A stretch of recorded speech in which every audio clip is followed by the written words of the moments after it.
many of you may know, I've been following the work of Alan Wilson and Baron Blackett, who are two historians who started out in the early 1980s researching Dark Age British history, and they have done a lot of work pertaining to King Arthur. And I recommend, if you're not familiar with their work, just go on my website, richplanet.net/history. You'll see all of the TV shows covering Wilson and Blackett's work, and there are some books at the back of the room there.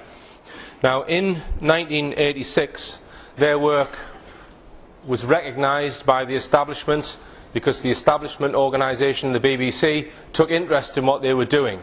They sent two journalists to Wilson and Blackett's property. They looked at the evidence that they had, evidence that King Arthur was a South Wales king, king of Glamorgan and Gwent, with principalities in North, East and West Wales, his kingdom probably extending into England. They were very interested in that, and they, as I say, they came to look at their evidence. Wilson and Blackett showed them various stones, one at Ogmore Castle. They took them to various sites, and they showed them documents which they say prove that King Arthur was a South Wales king that died in 579 AD. So I'm going to show you a clip. This is the BBC 6 o'clock news in 1986. The time is 6:16.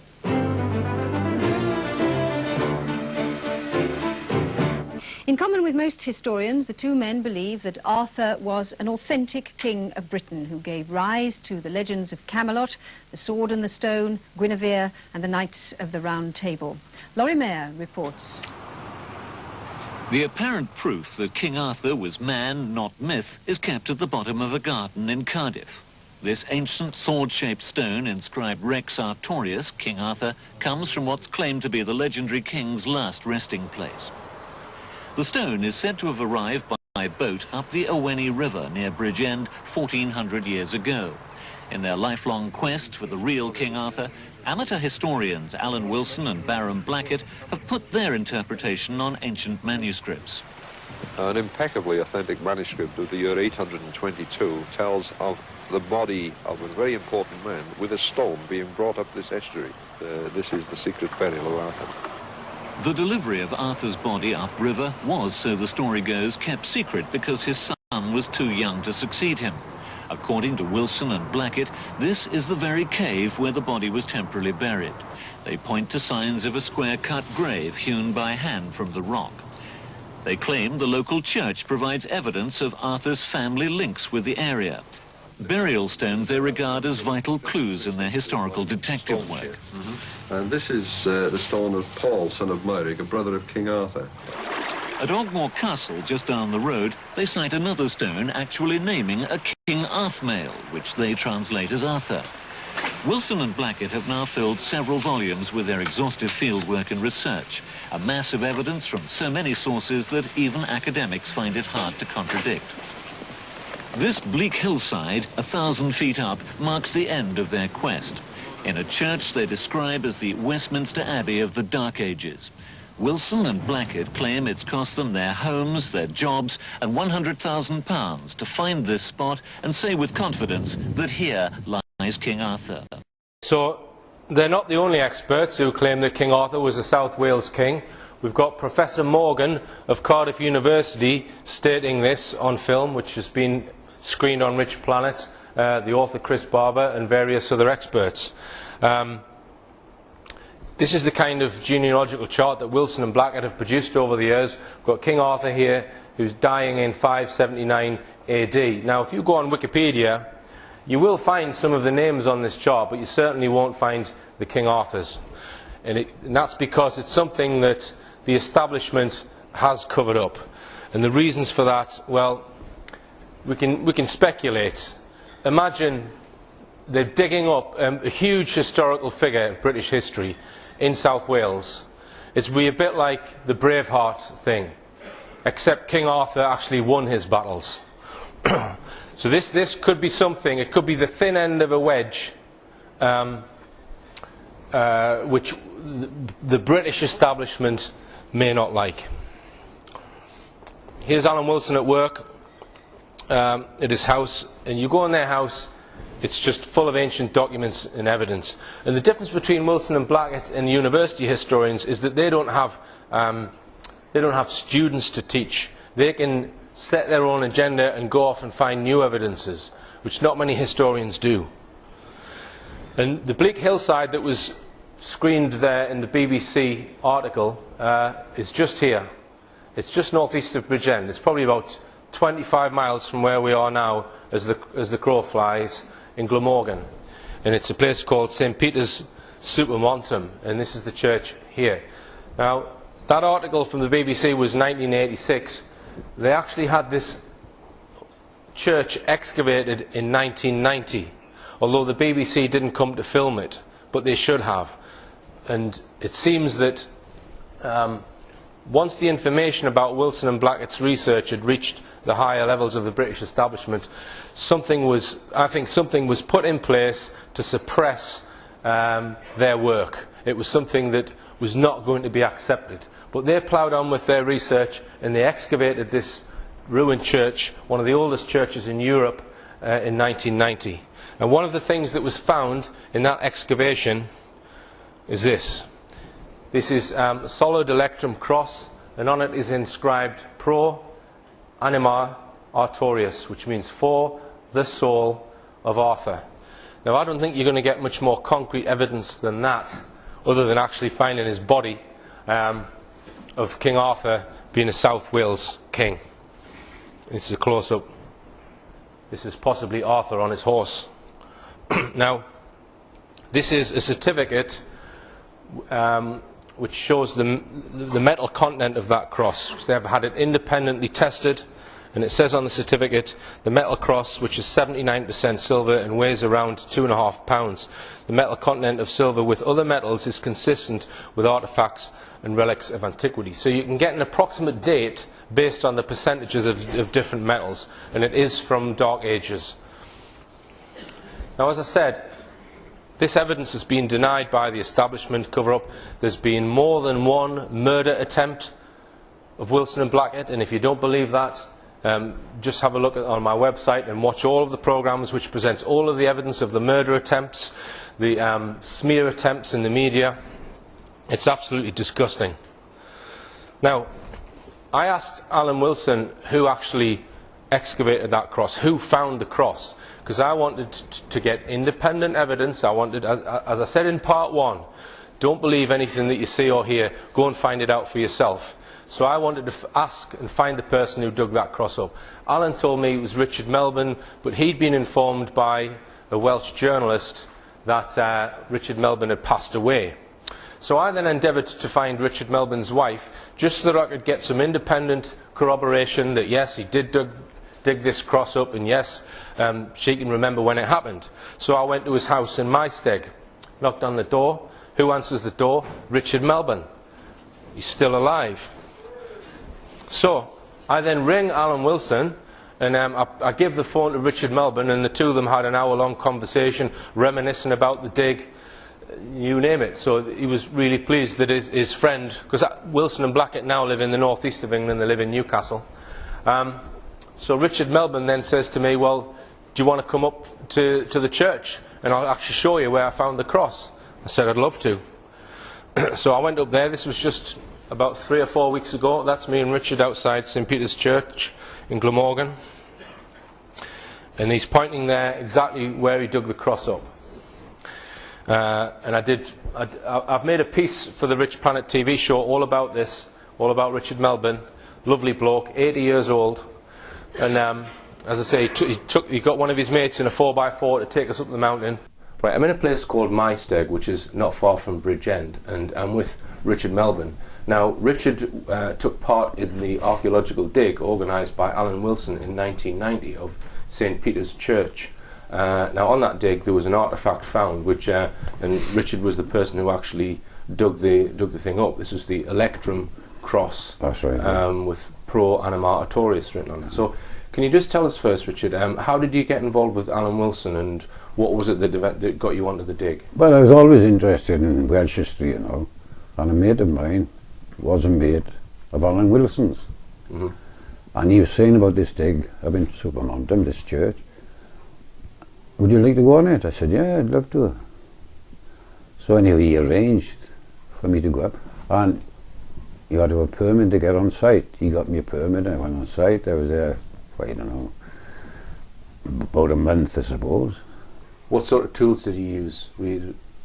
Well, I was on a trowel, you know. On a trowel, and what were you be given specific areas to? Yeah. To go down. Right. Yeah. Scraping away, boring stuff, all boring stuff, but you know, it has to be done. And this day, I was scraping. It was deep. It must have been on the floor level, around the floor level. It must have been a dirt floor in that church. But anyway, I was scraping away, and I thought, it's a funny place for a bicycle pedal to be, because all I could see that bit of silver, you know. Right. So I kept scraping away the front of it, and when I'd scraped all the front off, now that cross wasn't showing where pro animo artorius was. That was the other way. Right. So it was you know face down. Yeah. Well, it's at an angle. Mm-hmm. I scraped it off, put the trowel behind it. You can imagine what I thought. Mm-hmm.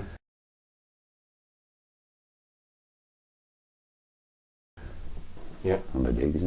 Right. Now, I didn't know the significance of pro animo artorius. Right.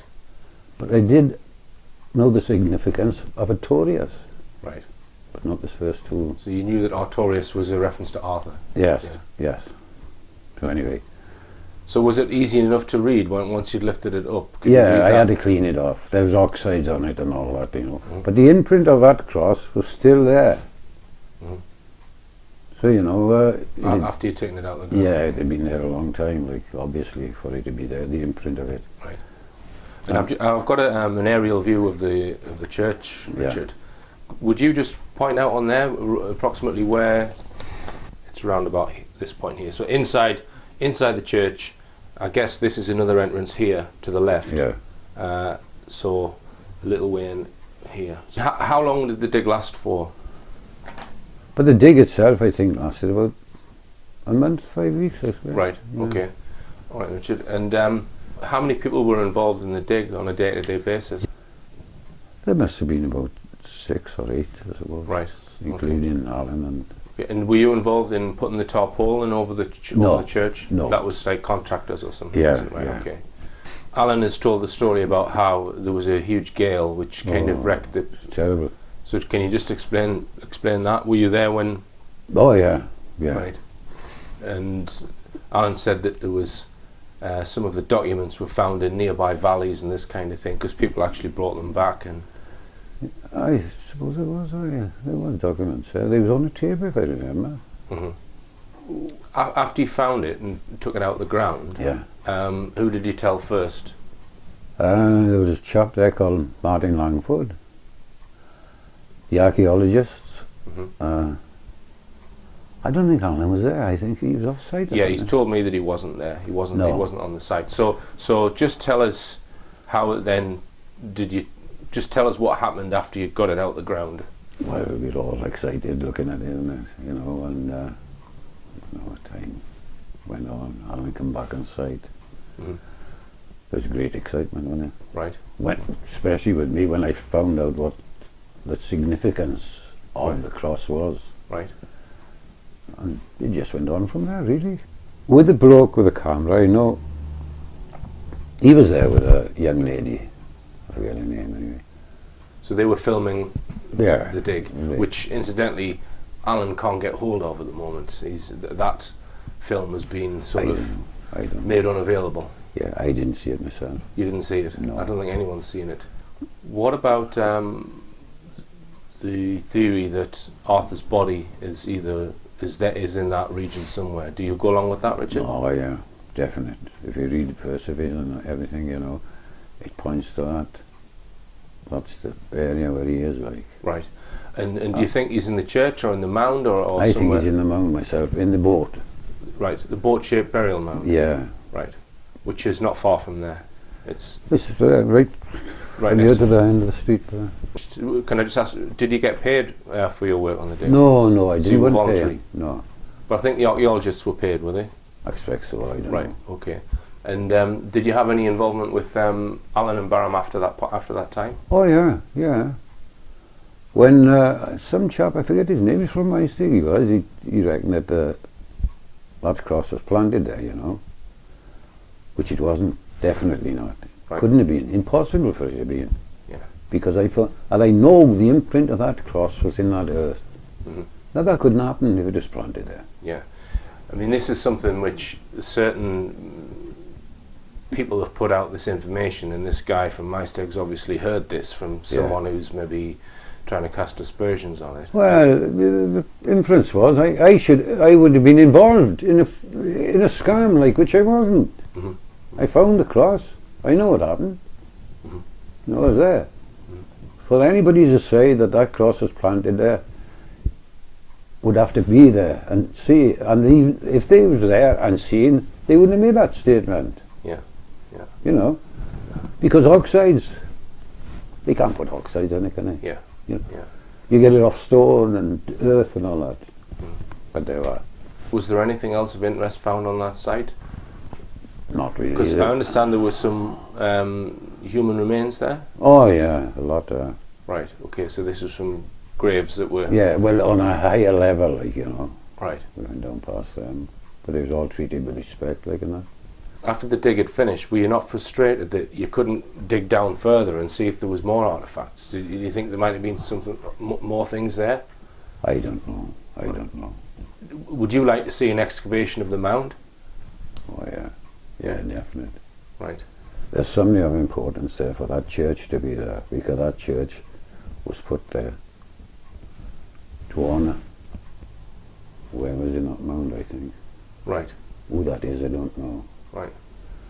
It could be the King Arthur. King Arthur, it could be. Right. And what about further afield than that particular site, other than the church and the mound? Do you have any knowledge of any other sites, Richard?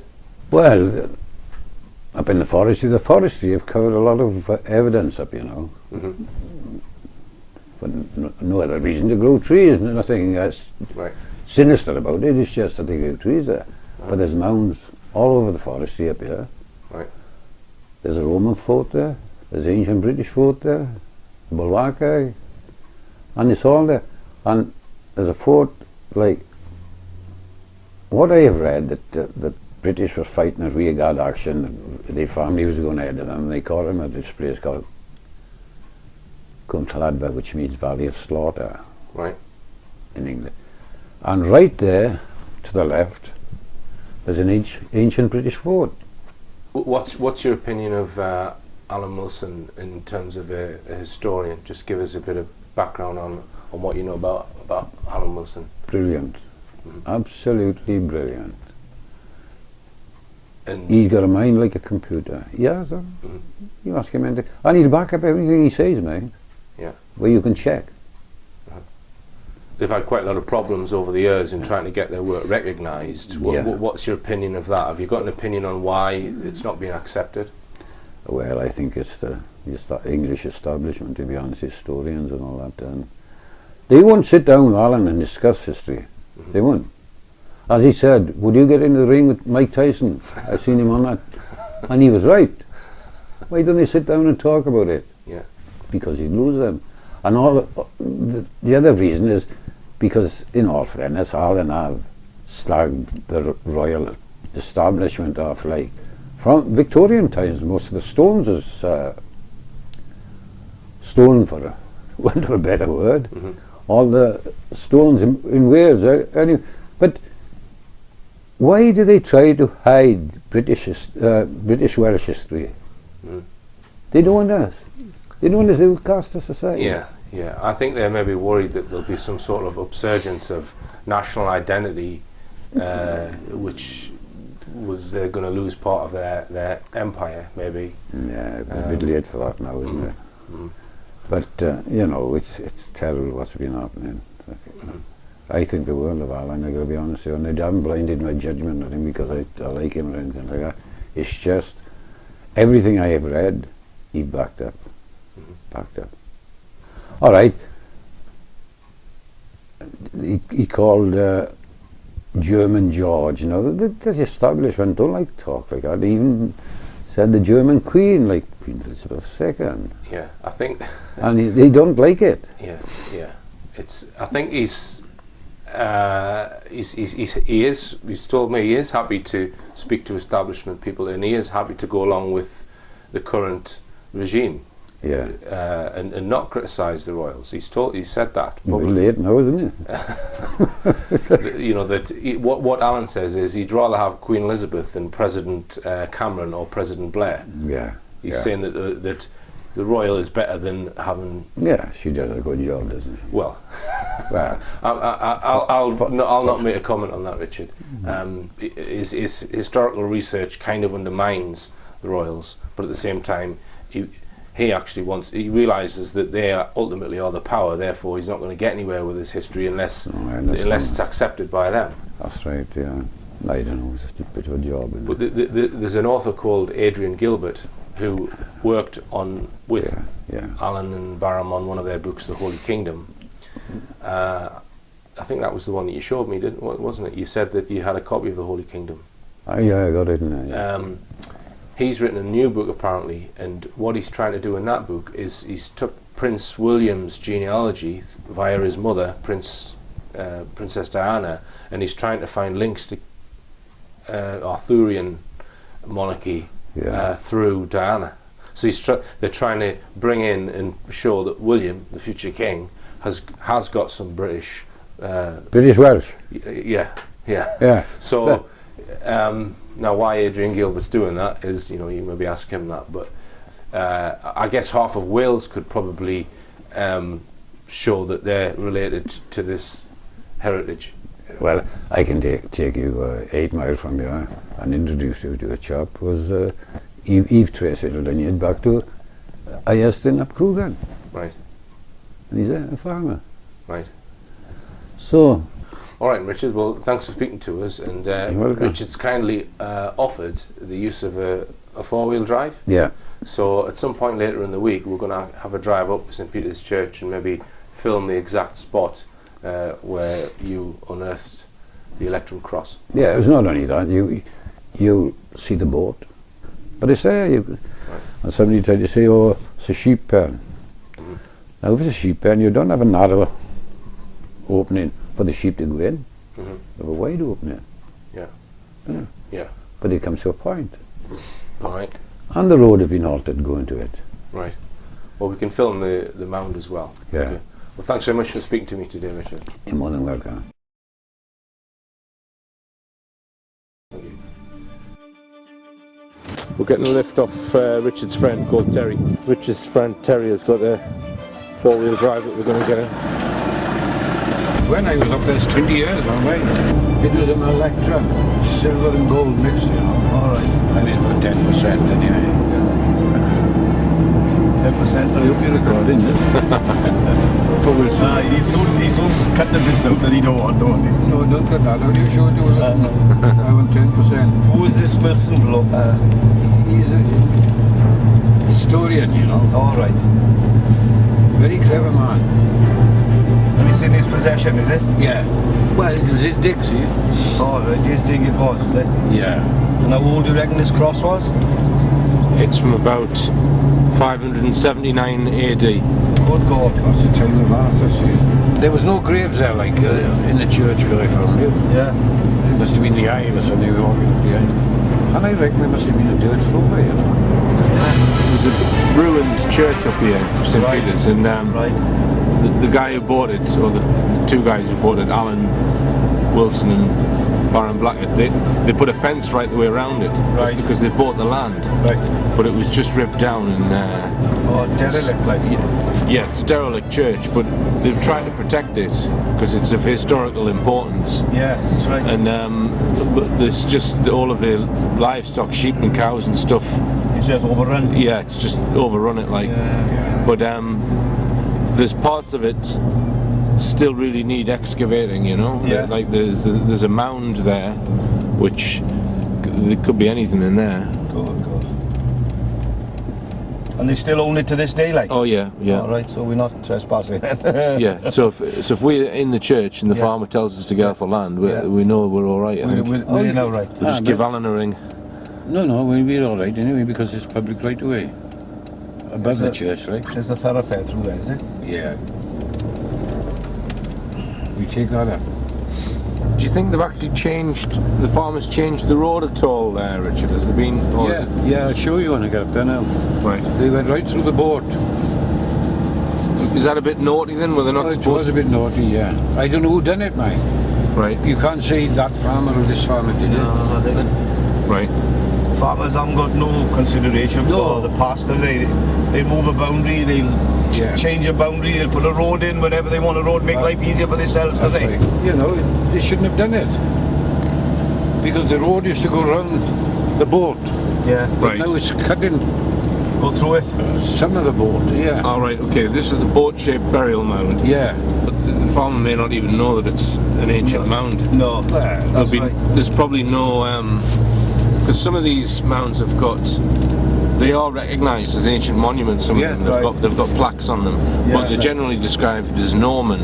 But obviously, Alan would say they're not Norman at all. They're much earlier. They're ancient British. Ancient British. Yeah. Big photograph of that. Right. So we're part way up the mountain, and Richard's just pointing out this tumulus. Yeah. So there's a tumulus there, which is a mound of some kind. I think it's a burial mound. The farmers ploughed the field all around it. So that's a bit of archaeology there in the middle of that field. Yeah. Alright, let's just zoom out. Okay, well we're heading on up towards St Peters Church, which is in this direction. Up this track here. Yeah. Well, that is a defence system there, see? Defence system? Yeah. Of the fort. Okay. I don't think your car would have got up your edge. I don't think it would, no.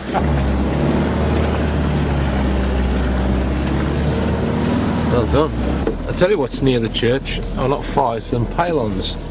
High voltage. There's pylons, high voltage down below us, straight in front of us. Or is it looking too wet over there? I don't know. I think the church is just over the brow there. What do you reckon that is then, Richard, that thing in the ground there? You got an idea? You'd need to excavate it. So we're part way up, and we think that St Peter's Church is just over the brow of this hill here. Are we going to try a different road then, Terry? How long is it since you've been up here, Richard? 20 years. Since we did 20 odd years since you did the dig? You've not been up here since you did the dig? No. Oh yes, I took my wife up there one day. We walked. Right. And if I remember, we walked up there and it's straight over there now. We got a bit of a trip. And down the other side, the church was in a little dell. Which is the parish road then? This, we're on it now. Oh, this is the parish road? Yeah. This was the M4 of the 500s. It's the M4 of the 500s? Of the 6th century, yeah. Well, you know. Yeah. But in Norman times, obviously, the roads are down there. Yeah. So this church must have been there in King Arthur's days. One of the oldest churches in Europe, according to Alan. Where's he going now? I don't know. It's not a there. No, just checking the depth on that drop there then. So, that one.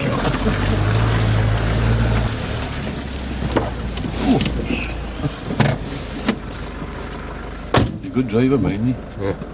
So Terry keeps getting out to check the depth of them. To check. Oh, yeah, alright. Once you get up there, you'll be alright. Yeah, don't worry. It's a tyres clear, he said that before. Whoa! Nearly fell down that ditch just there.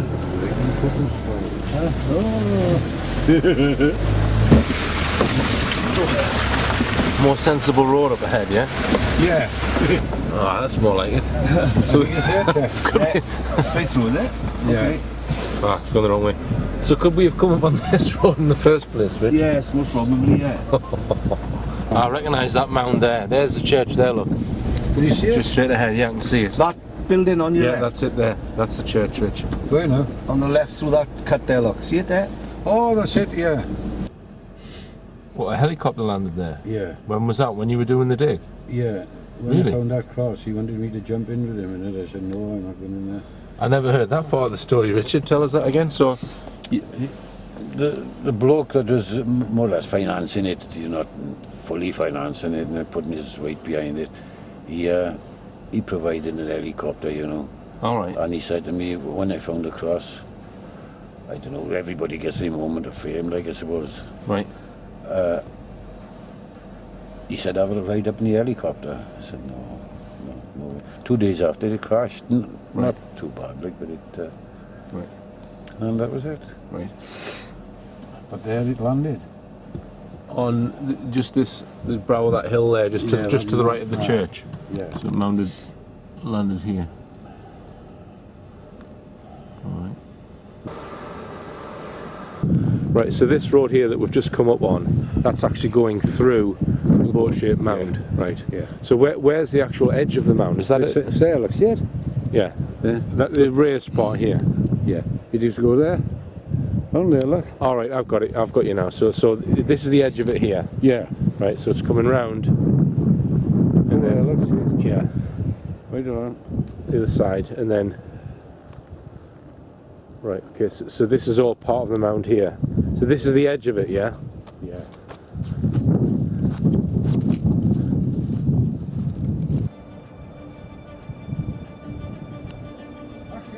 Action.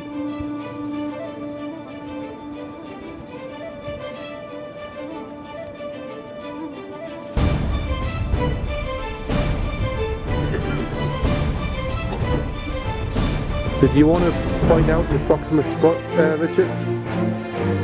Yeah. Okay. And do you remember which way you were facing when you were digging? You were facing that way? Yeah. Okay. Right. And which way was the cross orientated to the church? Was it?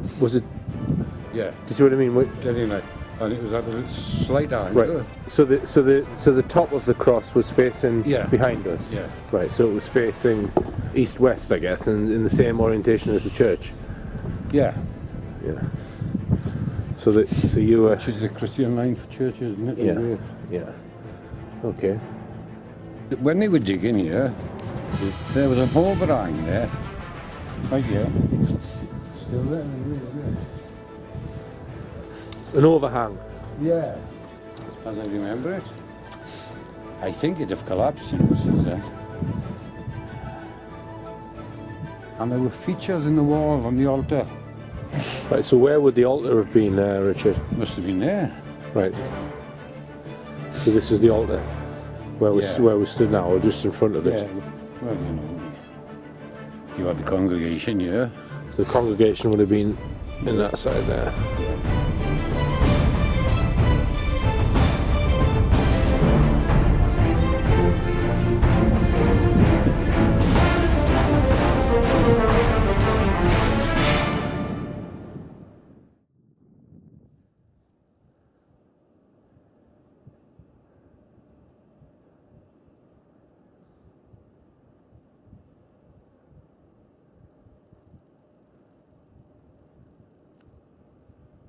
So Richard there is just on the edge of the boat-shaped burial mound. We'll get an aerial view of it from Google Earth. He's just standing on the edge. Yeah, now that church has just got cows grazing on it. And if it was converted into a tourist attraction and the truth brought out about it, you've got a hugely important area here in South Wales.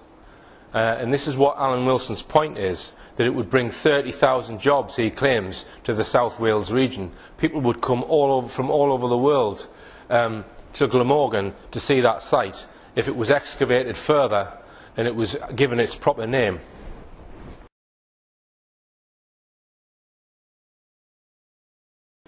Now, one of the mounds that Wilson and Blackett have written about is a mound at a place called Ynys-y-bwl, not far from here. And this is it here. It's a naturally occurring hill, but on top of it, they claim that there's an additional piece of earth put on there, and they've actually had ground penetration radar testing done on this hill. They've also had deep metal detection done on this hill. So this is a huge earth mound. So this is Alan in 2005 with the ground penetration radar equipment.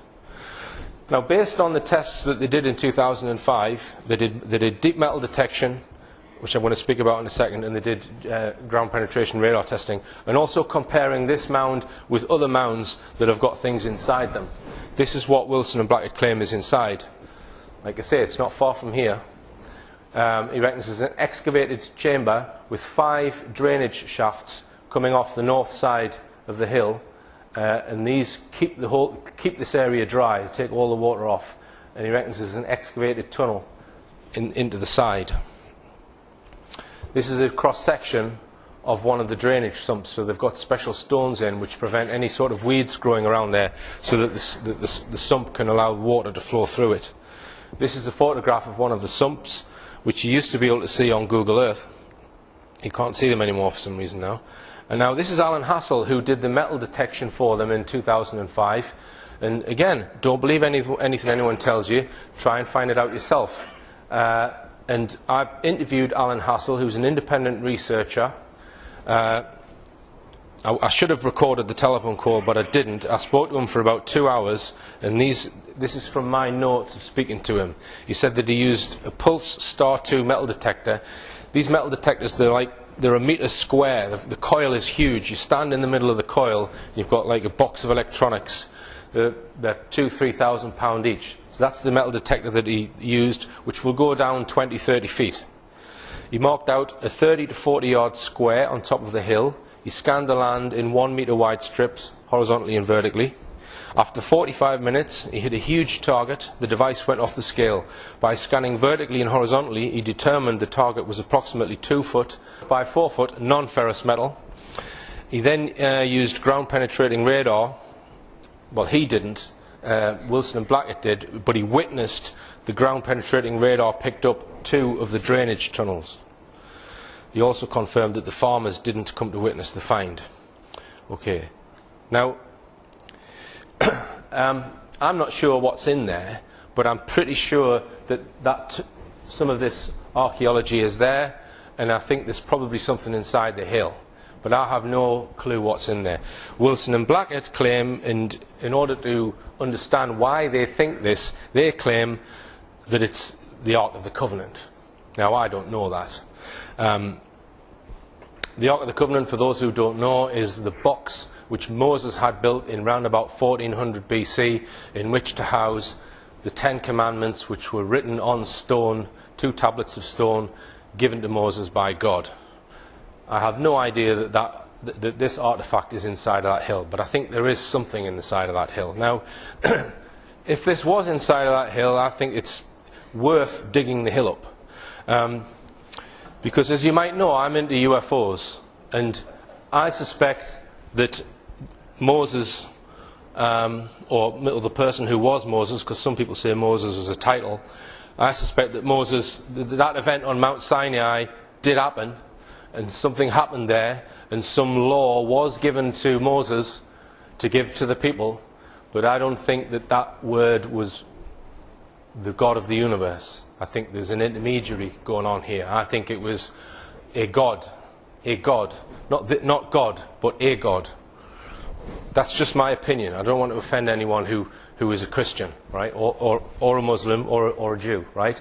But just my opinion, I think that there are advanced beings who've been on this planet before us and who possibly had a hand in making us, right? And I think that event on Mount Sinai was extremely important. So whatever's inside here is evidence of that.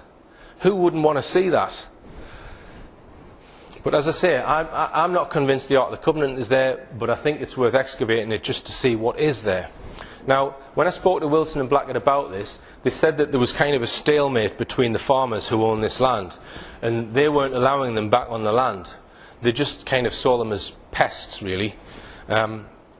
So I was interested to go down and speak to the farmers and find out why they weren't wanting to have some tests done on this area. And now you've suspected that that was there since when? The sort of mid-80s?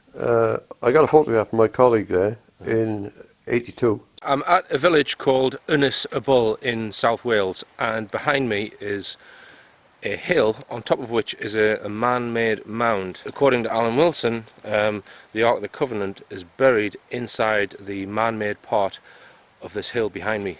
And he has in the past tried to get this hill dug up. He's approached the Welsh authorities, he's approached the farmers. The farmers have been talked out of having any excavation done. So I'm intrigued to speak to the owners of the land, a farm just a few minutes down the road here. So I'm going to knock on the door. So I spoke to the two farmers, two brothers. I had about a 25-minute conversation with them, and then I've recorded my recollection of that conversation. It was quite a delicate negotiation. I asked if I could go on the land to take some photographs, and straight away they said no. Now they said that they weren't convinced that he'd actually found anything, and they said that he hadn't actually shown them any concrete results that there was anything there, so therefore they weren't prepared to have their land dug up based on what they thought was nothing. But they then did say that having said that, they didn't go up there and see what he was doing. They didn't show much interest. So I've persuaded them to at least have an independent person come on the land and do another test, and if they do find something there and they can demonstrate it to them, that they would possibly then consider having the land excavated. So that's October 2011. I managed to get a verbal agreement off them for me to get an independent person and do some more tests, and then possibly have some investigation done after that. The reason why I'm telling you this is because so many people ask me, what's happening with that hill in Ynys-y-bwl, Richard? When are you going to dig it up? And I'm just illustrating to you that I have tried my best to help Wilson and Blackett with this. Okay? Now, so what I did, I put that verbal agreement in writing, and just to confirm what was agreed, that they were agreeing for me to get an independent person to come on their land. Right, so I actually put an appeal out on the TV show for anyone who's got the type of equipment that can test that land, and I got a reply from a company called Mac International Limited, and they do testing for Second World War bombs. Now the guy was called John Morrison, and I agreed with him that we would go to Ynys-y-bwl on Saturday the 14th of April 2012, and I sent the farmers a letter explaining this, and I sent them company literature from Mac International Limited explaining to the farmers that they would get a full report from this land scanning, and then it wouldn't cost them anything, and there would be no disruption to their land. So I informed the farmers that we were going to be there on the 14th of April 2012. After I sent that letter, I got a phone call from them saying, hang on, we want to go through a solicitor with all this. We're not quite happy about this. So I went away, I spoke to Wilson and Blackett, and we said, fine, that's not a problem. We will even pay your solicitor's fee to get an agreement drawn up that we can come on the land and do this scanning. So I then followed that up in writing, saying that we were prepared to pay their solicitor's fees, that we were quite happy for them to have some contract in place before we go on the land. I then reminded them of that fact on the 10th of May, and I rang them several times throughout 2012 saying, well, have you appointed a solicitor? Can we speak to your solicitor? Or have you got an agreement? And they either didn't come to the phone, this is Alan Edwards, the farmer, or he just didn't seem interested. He hadn't appointed a solicitor. So I kept ringing, he hadn't appointed a solicitor. So the final throw of the dice in April last year, I went there, and I've just recorded this conversation. I left the camera running in the car, went to the farmhouse, and I'm just showing you this to show you the intransigence of these farmers, because I don't understand it. That's Alan Edwards' house.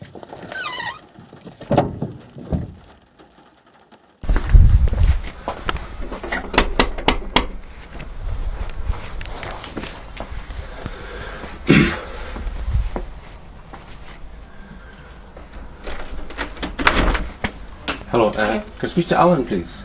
Yeah. Who was it, sorry? My name's Richard Hall. I think you might know who I am. It's I was here about 18 months ago, just asking about the twinny clog and possibly getting it metal detected and scanned. I've written him a few letters. The last one was in April last year, April 2012. I think the last time I spoke to him, he said you were thinking of going to a solicitor just to get an agreement. He hasn't done anything about it. We haven't done anything about it. Haven't done anything about it. No, I don't know whether he's here actually, because they're lambing at the minute. Oh, right, okay. But, hang on a minute. No, he's still at working, sorry. All right, okay. We'll be back until about 8 o'clock-ish. All right, 8 o'clock, okay. Yeah. And I mean, I don't know whether you're aware of the claim, because the claim is that there's a huge treasure there, okay? And I mean, do you know why he wouldn't just want to allow a land scan? Has he said why, or? Has Alan said why? Yeah. No, I don't. No, at the moment, I don't think they're really interested. They're not interested. No. Okay. Do you think that's because they don't believe the claim, or someone said something to them, or they don't believe the claim? No. They don't believe. Have you seen any of the? Because I've produced several TV shows covering the history of. Seen those. You've seen them, yeah. Okay. Yeah. All right. So that wouldn't be enough to allow us on the land and just have a scan. No. Right. No. Okay. Okay. Alright. All right. So because he did say that he would if he was going to do something, he would need to get a solicitor to draft up an agreement. We agreed to pay for that. Yeah. But you still wouldn't be interested. Well, he hasn't mentioned it lately. No. He hasn't mentioned it. No. Okay. All right. Okay. Well, thanks for your help. Okay. Thank you. Bye bye now. I didn't speak to Alan Edwards, but I spoke to his wife, and it's just the same as last time. They're just not interested at all. Yeah, right. Home Jeeves. So I've given up on them, and if anyone else wants to, well, I don't know how you might find their contact details. Right. Okay. Can anyone explain that? Alan thinks that they've been got at. Someone said something to them. Am I bonkers for wanting to dig that hill up?